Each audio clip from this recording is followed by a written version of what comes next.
নতুন সিনেমার জন্য ভক্তদেরকে অপেক্ষা করতে বলেছেন অপু বিশ্বাস।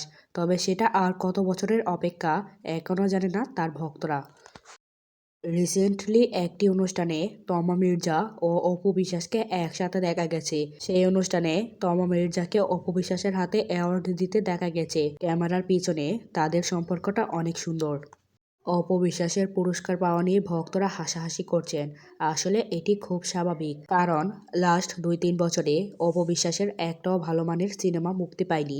এর জন্যই তারা মূলত হাসাহাসি করছেন। চয়নিকা চৌধুরীর জন্মদিনে শুভেচ্ছা জানিয়েছেন অভিনেত্রী বুবলি। আসলে চয়নিকা চৌধুরী ও বুবলির সম্পর্কটা শুরু হয়েছে প্রহেলিকা সিনেমার শুটিং সেট থেকে।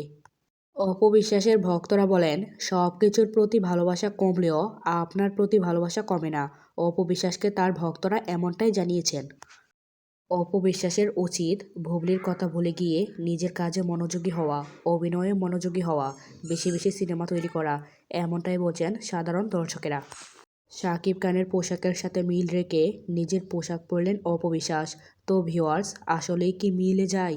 অবশ্যই কমেন্ট করে জানাবেন।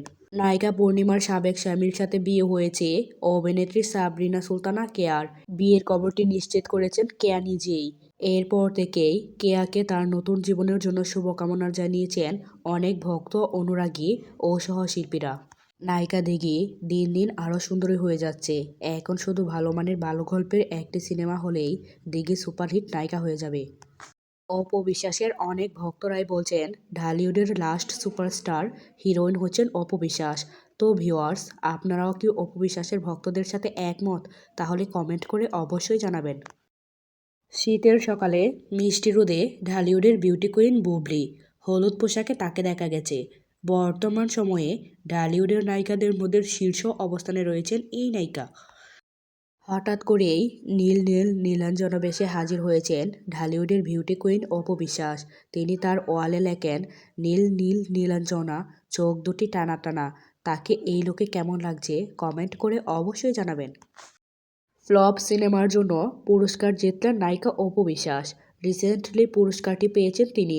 তবে তার এই সিনেমাটি ব্যবসায়িকভাবে খুব একটা সফল হয়নি। শাকিব খান নিজের ব্যবসার প্রচারণা ঠিকই করেন, কিন্তু সিনেমার প্রচারণার বেলায় তিনি অনেকটা পিছিয়ে আছেন। তিনি সিনেমা প্রচারণা করতে চান না। এর কারণটা কী হতে পারে কমেন্ট করে অবশ্যই জানাবেন। জনপ্রিয় 3 সুপারস্টার একসাথে এক ফ্রেমে। শাকিব খান, তাহসান খান এবং সিয়াম আহমেদ। তাদেরকে একই ফ্রেমে সচরাচর খুব একটা দেখা যায় না। এরকম সম্ভব হয় না। এটা শুধুমাত্র সম্ভব হয়েছে শাকিব খানের কারণেই। ঢালিউড কুইন অপু বিশ্বাসের কথাবার্তায় অনেক স্মার্টনেস ফুটে ওঠে, এমনটাই দাবি করছেন তার ভক্তরা। আসলেই কি তাই, নাকি অন্য কিছু? কমেন্ট করে অবশ্যই জানাবেন।